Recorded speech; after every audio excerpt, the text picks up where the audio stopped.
I thought I had a brilliant inspiration on how to tie our hymn of the day with Texas lore.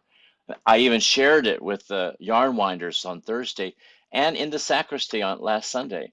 But alas, I was mistaken.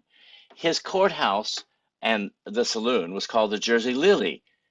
I was thinking Jenny Lind, but it's really Lily Langtry that he named his place after. It was she that was in his heart, not Jenny Lind, the famous Swedish singer who helped popularize our hymn of the day. Our hymn of the day is, in fact, Day by Day, also Bruden Dag, words by Lena Sandel, and music by Oscar Anfeld. Our poet, born in 1823, is known as the Fanny Crosby of Sweden. She wrote over 2,000 hymns, named in honor of her brother Carl, who had died as an infant. She was baptized Carolina Wilhelmina Sandell. She grew up in the parsonage in Frödered in the Smällen in southern Sweden with Pastor Jonas Sandell, her papa, a Lutheran priest whom she greatly admired. For years, confined to bed due to a partial paralysis, she experienced a miraculous healing at age 12 and began writing verses expressing her gratitude and love for God, publishing her first book of spiritual poetry at age 16.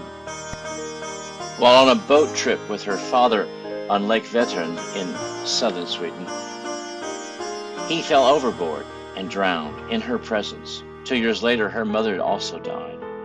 Her verses reveal a confident trust and deep sense of God's abiding grace. Many of her hymns were published in 1819 in the Church of Sweden hymnal, the Psalmenboken. Our composer, Oscar Anfeld, promoted the hymns throughout Scandinavia, singing them and playing his 10-string guitar.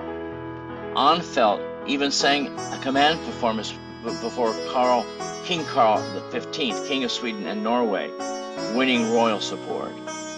The famous Swedish soprano Jenny Lind, known as I said previously as the Swedish Nightingale, also helped popularize her hymns in concerts, and she paid to have her hymns published. She wed Oscar Berg in 1867, a wealthy merchant and member of parliament. In 1892, she became ill with typhoid fever. She died in 1903 at the age of 70 and was buried in Stockholm's Solna Church.